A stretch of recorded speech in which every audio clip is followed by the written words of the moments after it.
pressing record, but not hard enough, so it doesn't turn on when I think it does. So basically I just put a horizontal strip, and then my little template was, I think, 17 inches tall, and then I put another horizontal line there and one below, and then I found where the very middle of the wall was for me to start my pattern, and all I did is I would put the template there, line it up on the tape, which I did use a level to make the horizontal lines perfectly level so I wouldn't have problems later on, and all I would do is tape the template that's just cut out of foam, the foam board, and then I would tape around it and make a honeycomb pattern. And there was my first wall, and then I was doing the window wall as well. So you could see my horizontal lines, and I think I was checking my level to make sure that everything was okay, and there's me putting down a horizontal line and just drew it in pencil, and then went back with the tape and taped it out. And actually it did not take as long as I thought it was going to be. It did go fairly quickly. Once you do a couple and you get used to the rhythm, it starts going much quicker. So it worked out well. I thought me taping might be the entire week, but it was not. I think I worked on it 2 days and just maybe a couple hours each day, so it wasn't. Most of mine was I kept checking my level because I'm very particular and I want to make sure it's going to be perfect. Oh, and then I just have my little trusty knife, and anywhere where the tape was overlapping, or and I would have to cut out the tape that was within one of my hexagons from the horizontal line that was my guide. So then I would just cut that all out and remove it, and it's me going around the room just taping it up. This is the first time I tried frog tape.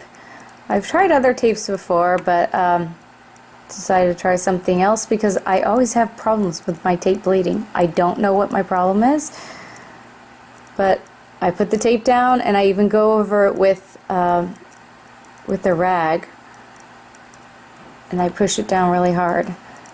So as you can see, I'm trying to make sure it really sticks and that I'm not going to have any bleeding. So I just did the 2 walls, and then let's see, now you can see where I am going over the tape lines with, I think it's Behr paint. It's actually, I think it's the base for their dark colors, but before they add the tint to it, it is actually kind of a milky white, but it dries clear. So it's really good to use on the tape to create a seal between the tape and the wall, so you'd have less bleeding. So I've done this in the past, and it worked pretty good. I mean, definitely got less bleeding. I will say that this time I'm assuming it's because of the tape, that the tape was good, and then I went over it with the rag, and this I had pretty much no bleeding at all. So that was awesome, because it's always a pain in the butt if you do this and then you have to go back with a little tiny brush and try to fix where it was bleeding.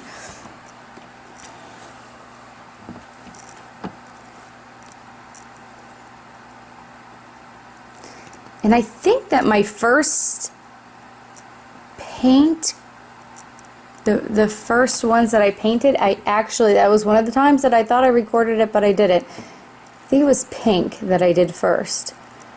So let's see. Yep.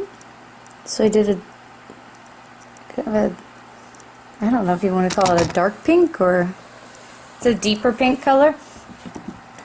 And I just put them down randomly, but I did draw it all out and figure out where exactly I wanted what color so that it would be in a random pattern.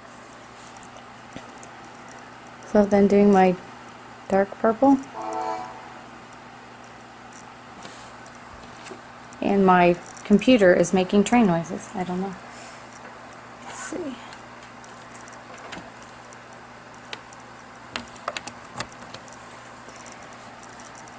Oh, and here's me mixing up paint. I just took my dark paint and added some white to it until I got a lighter shade that I wanted. And put down that's my medium purple color. And as you can see, I did blue, and I'm not sure what happened in that video either. I probably just totally forgot.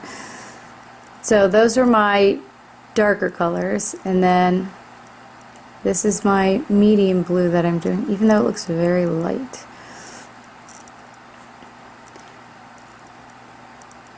And the purple and blue were very easy to paint. Painting over that muted purple, one coat was perfect for all of them. The pink, however, did not want to cover. So eventually, when I got to the light shade of pink, I put some white primer over it. And then it only took 2 coats. But I think the first ones I did took like 4 or 5 coats of the pink. And yeah, that's just way too much effort. Especially when you're doing something like this, 4 and 5 coats is just a lot of effort. And I keep on referencing the little, I guess, map that I made of where my colors are supposed to be. So I keep on going over to the same place and looking down.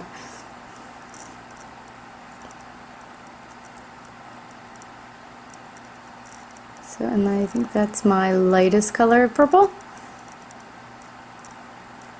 And then, let's see, I think next is another blue. Yep. Oh, and you can see the white hexagons are the ones that I did primer over. So that's why they're white right now. Yep, and there they get light pink color now.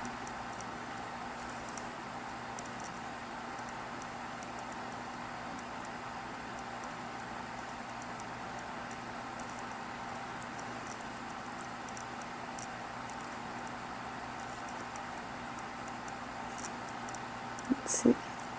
Okay, now we're just pulling off the tape, and I did have a couple areas where a little bit of the tape paint came up with the tape, but I think that was more from my daughter's technique of taking the tape off, even though I told her to be careful and stuff. She, you know, is excited and it's tape and she's just ripping it off. So it was pretty much on the ones that she did that there was a little bit of touch up that needed to be done, but really, if you're really careful, that like I think there was only one area that I needed to touch up.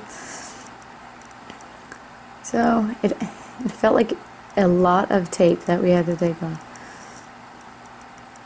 And the funny thing is that when we finally took the tape off, it looks like gray between all the hexagons.